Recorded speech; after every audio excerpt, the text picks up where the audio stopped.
இதே நேரம் மற்றுமொரு செய்தி குறித்து நாங்கள் அவதானத்தினை செலுத்தலாம். தினகரன் பத்திரிகையில் வெளியாகி இருக்கிற தகவலாக இது தரப்பட்டிருக்கிறது. முன்னாள் அமைச்சர்கள் எம்பிக்களின் வீடுகளுக்கு முறைகேடாக நட்டஈடு மீளப்பெறுமாறு சிவில் செயற்பாட்டாளர்கள் முறைப்பாடு என்பதான செய்தி இதன் மூலம் தரப்படுகிறது.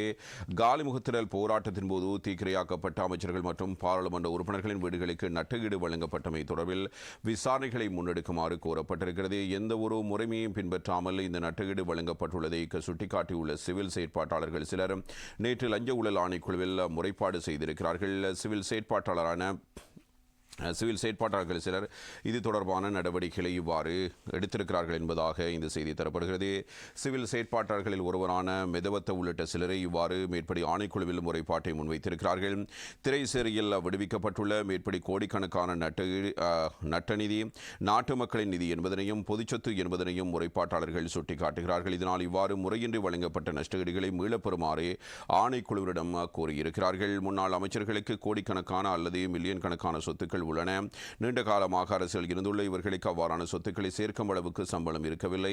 அவ்வாறான அத்தகைய கோடிக்கணக்கான சொத்துக்களை எவ்வாறு சம்பாதித்தார்கள் என்ற கேள்வி எழுவதாகவும் அவர் குறிப்பிட்டிருக்கிறார்.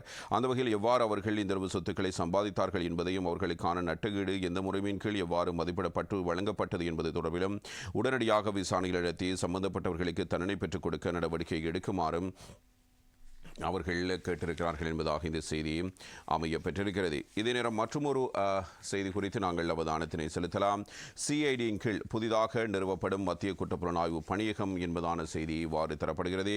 குற்றப்புலனாய்வு திணைக்களத்தின் கீழ் உள்ள சிக்கலான குற்றங்களின் விசாரணைகளை கையாள்வதில் செயற்திறனை மேம்படுத்துவதற்கான மத்திய குற்றப்புலனாய்வு பணியகம் ஒன்றை நிறுவ இலங்கை போலீஸ் இவ்வாறு நடவடிக்கை எடுத்திருக்கிறது. குறித்த பணியகத்துக்கு சிரேஷ்ட போலீஸ் அத்தியட்சகர் ஷானி அபேசேகர பணிப்பாளராகவும் நிஹால் தல்துவ பிரதி போலீஸ் மா அதிபராகவும் செயற்படுவார்கள். சிக்கலான விசாரணைகளை கையாள்வதில் செயற்திறனை மேம்படுத்துவதற்காக இலங்கை போலீஸ் அதன் மறுசீரமைப்பில் நிதி குற்றப்புலனாய்வு பணியகத்தில் சட்டவிரோத சொத்துக்கள் விசாரணை பிரிவு மற்றும் மத்திய குற்றப்புலனாய்வு பிரிவு ஆகியவை அடங்குகின்றன. மேலும் மேல் மற்றும் தென் மாகாணங்கள் தவிர்த்து அனைத்து மாகாணங்களிலும் மாகாண குற்றப்புலனாய்வு பிரிவுகள் அமைக்கப்படும் என போலீசார் தெரிவித்திருக்கிறார்கள்.